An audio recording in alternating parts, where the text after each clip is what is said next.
నమస్తే అండి. Welcome to Dharani talkies. ఈవేళ ఒక మదర్ నాతో చెప్పింది మీతో షేర్ చేసుకుందామని, దానికి ఏమన్నా నేను చెప్పే సొల్యూషన్ బాగుంటే మీరందరూ పాటిస్తారని అనిపించి ఈ టాపిక్ మాట్లాడడం జరుగుతుందండి. పిల్లలు అంటే నేను ఇంకా స్కూళ్ళల్లోనే ఉంటున్నాను, తల్లిదండ్రులతో కలుస్తున్నాను కాబట్టి వాళ్ళు ఏదో సలహా చెప్తూ అడుగుతూ ఉంటారు నాకు. వాళ్ళు చెప్పేది మీకు తెలియదు మేడం గారు, ఇంట్లో ఇలా ఉంటుంది, మీ దగ్గర బాగానే ఉంటారు, మా దగ్గర ఇలా ఉంటారని వాళ్ళు చెప్పేది, వాళ్ళకి నేను చెప్పేది ఏదో ఉంటుంది కదా. అలా ఒక పేరెంట్ నా దగ్గరికి వచ్చారు. మేడం మీ వీడియోలన్నీ చాలా బాగా చేస్తున్నారు, మీరు అన్ని వీడియోస్లోనూ టీచర్లు నేను తల్లిదండ్రులనే నేర్చుకోమంటున్నారు, తప్పంతా మాదే అన్నట్టుంటారు, మీకేం తెలుసండి ఇంట్లో పిల్లలు ఏం చేస్తారు అని.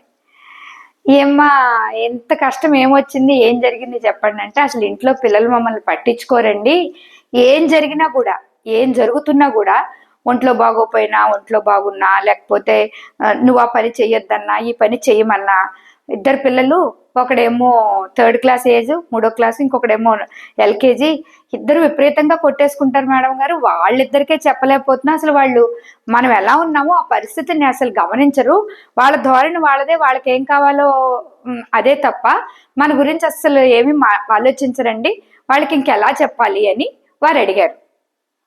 నిజమే, సమస్య నిజమే, పిల్లలు అర్థం చేసుకోలేకపోవడము ఉంటుంది, నిజమే. అన్నీ అర్థం చేసుకుంటానికి పెద్దవాళ్ళు కాదు కదా, మరి వాళ్ళకి ఎలా చెప్పాలి, ఏం చెప్తే మనల్ని అర్థం చేసుకునే శక్తి వారికి వస్తుంది అన్నది ఆ మదర్ యొక్క ప్రశ్న అన్నమాట. దీనికి మేము అంటే ఎవరైతే టీచర్స్ బిఎడ్ చేశారో, బిఎడ్లోనే మనం పిల్లలకి నేర్పాల్సిన లక్షణాలు, లేకపోతే చేయాల్సిన అలవాట్లు, మనం మానసిక శాస్త్రం చదువుకుంటామండి, సైకాలజీ మాకు ఒక సబ్జెక్ట్ ఉంటుంది, అందులో చెప్పబడింది మనుషులం కదా మనం, ఈ మనిషి యొక్క భావోద్వేగాలు, ఎమోషన్స్ ఏవైతే ఉన్నాయో అవి పిల్లలకి తెలియాలి. చెప్పడంలో అంటే స్కూల్కి వస్తే సోషల్ బిహేవియర్ మేము నేర్పాలి, అంటే పక్క మనిషితోటి ఈవేళ 20-30 రకాల ఆ పిల్లల మధ్య మనం పెరిగితే రేపొద్దుట సొసైటీలో ఎలాంటి రకాలైన మనుషుల మధ్య అయినా బతకగలిగే శక్తిని స్కూల్ ఇవ్వాలి అని అందులో ఉంటుందన్నమాట సైకాలజీ. మేము దానికి అనుగుణంగా పిల్లలకి పాఠాలు నేర్పాలన్నమాట. అందులో మాకు పిల్లలకి నేర్పమని చెప్పిన ఒక ముఖ్య లక్షణం ఏమిటంటే అది ఎంపతి అండి. ఎంపతి టీచర్లకు ఉండాల్సింది ఖచ్చితంగా ఎంపతి, పిల్లలకి నేర్పాల్సింది కూడా ఎంపతి అని మాకు చెప్పబడింది. ఎంపతి ఏంటంటే, మేము సింపతి విన్నాను కానీ ఎంపతి ఎక్కడా వినలేదు అనుకుంటూ ఉండుండొచ్చు మీరు. ఎంపతి అంటే సహానుభూతి అండి. అంటే ఇప్పుడు టీచర్ జనరేషన్ కాదు కానీ ముందు టీచర్స్ అందరూ కూడా, ముందు జనరేషన్లో టీచర్స్ అందరూ కూడా దానికి హెడ్డింగ్లు పెట్టలేదు కానీ అవన్నీ ఉండేలాగే పిల్లల్ని పెంచారు. అందులోంచి అలా పెంచిన టీచర్లు పెంచిన పిల్లల్లోంచి వచ్చిన వాళ్ళమే మేమంతా. ఎంపతి అంటే సహానుభూతి.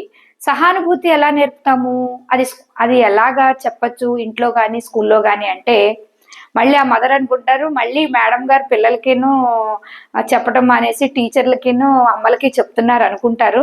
అమ్మ మీరు మరోలా అనుకోవద్దు, తప్పదమ్మా, మీరు అడిగారు కదా, ఎవరు మార్చాలో వారే చెప్పాలి కదా. ఎంపతి, సహానుభూతి ఏం చేస్తుందంటే పక్క వాళ్ళ పరిస్థితుల్ని చూసి వారంతట వారు స్పందించే లక్షణాన్ని నేర్పుతుందండి. ఈ సహానుభూతి జాలి కాదు. జాలి అంటే I'm very sorry for you అంటే, అయ్యో నీ కోసం నేను బాధపడుతున్నానని ఒక చిన్న ముక్క చెప్పి వెళ్ళిపోవటం.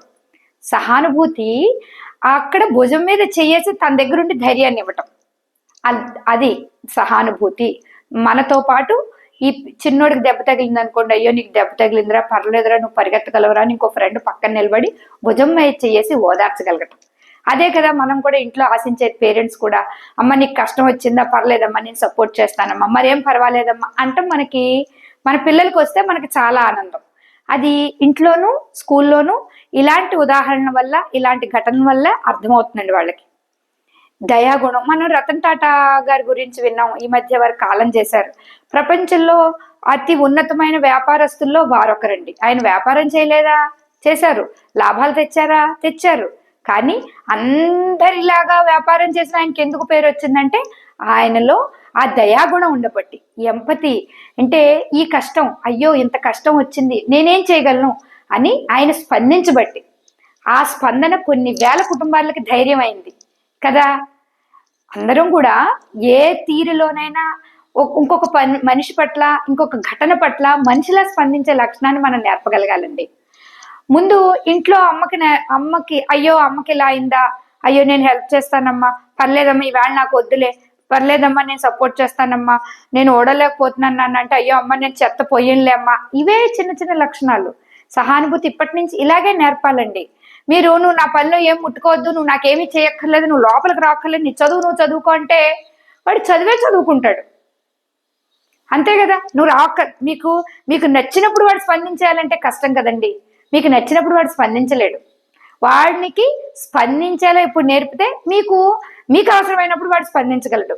వాడు మాట్లాడదాం అనుకున్నప్పుడు, వాడు సాయం చేద్దాం అనుకున్నప్పుడు నోరు మూసుకోమని, వాడు చదువుకుంటున్నప్పుడు, లేకపోతే వాడికి ఇష్టం లేనప్పుడు, అవసరం లేనప్పుడు, అదిగో మీకు కోరిక పుట్టినప్పుడు నాకు వాడు స్పందించలేదంటాం భావ్యం కాదు కదా.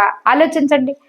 నా చిన్నప్పుడు అయితే మా టీచర్లు ఒరే డస్టర్ తండ్రా, లేకపోతే పుస్తకం తండ్రా, లేకపోతే మాకు టీ తండ్రా, లేకపోతే ఒక్కోసారి టీ కాఫీ తాగిన వాళ్ళు ఫ్లాస్కుల్లో వాటర్ ఏదో తెచ్చుకుంటే అది కడగడానికి కూడా మేము బాగా పోటీ పడిపోయేవాళ్ళం. ఎవరికైనా అన్న చేయమంటే అది మీరు ఒక రకంగా క్లాస్ మానేయడానికి తిరుగుతున్నాడు అనుకోవచ్చు, ఇంకోటి ఏదైనా అనుకోవచ్చు. కానీ దానివల్ల మాకేమైందంటే మా వయసుకి చిన్న పిల్లలు ఏం చేయగలం, టీచర్లకి సైలెంట్ గా ఉండగలం, టీచర్కి ఏమన్నా అవసరమైతే చేయగలం, ఆ టీచర్ చెప్పిన వర్కులు చేయగలం, టీచర్ పట్ల ప్రేమతో ఉండడం. ఆ టీచర్ మాకు వచ్చి ఇంతసేపు కూర్చొని చెప్తున్నారు కదా అనే ప్రేమని, ఆ భావాన్ని వారు కలిగించారు. ఇంట్లో మా పెద్దవాళ్ళు కూడా అలాగే చెప్పారు, ఆ టీచర్ లేకపోతే నీకు చదువు ఎక్కడి నుంచి వస్తుందని. అంతే తప్ప నీకు ఆ మాస్టర్ పని కట్టుకుని పని చెప్పాడా, నిన్ను కాసేపు నిలబెట్టాడా, ఆయన చేత క్యారేజీ మోయించాడా, చెప్తానుండి వాడి పని అని ఎవరు అనలేదండి. ఆ పెంపకంలోంచి వచ్చిన వాళ్ళమే ఇంకా స్పందిస్తూ ఉన్నాం కదా. మనం అలాంటి పెంపకాన్ని ఇస్తే వారు మీకు, వారికి, సమాజానికి, స్నేహితులకి ఓ ధైర్యం అవుతారండి. అలాంటి పిల్లలు ఎక్కడుంటే అక్కడ బంగారంలా ఉంటుంది. ఫుల్ పాజిటివే, వాళ్ళు నెగిటివ్ మాట్లాడరు, ఇది కాదు అది కాదు, కానీ ఎంత చేయగలరో అంత చేస్తారు. దానివల్ల ఇంకొక 10 మందికి ధైర్యం, ఇంకొక 10 మందికి ఎంత బాగుంటుంది చెప్పండి. మీతో పాటు మీ ఇంట్లో మీతో పాటు బయట పిల్లలందరికీ కూడా వాళ్ళు ధైర్యం అవుతారు. పిల్లల్ని అలా పెంచే ప్రయత్నం చేయండి. సహానుభూతిని నేర్పించే పనులు చేయించండి. Thank you.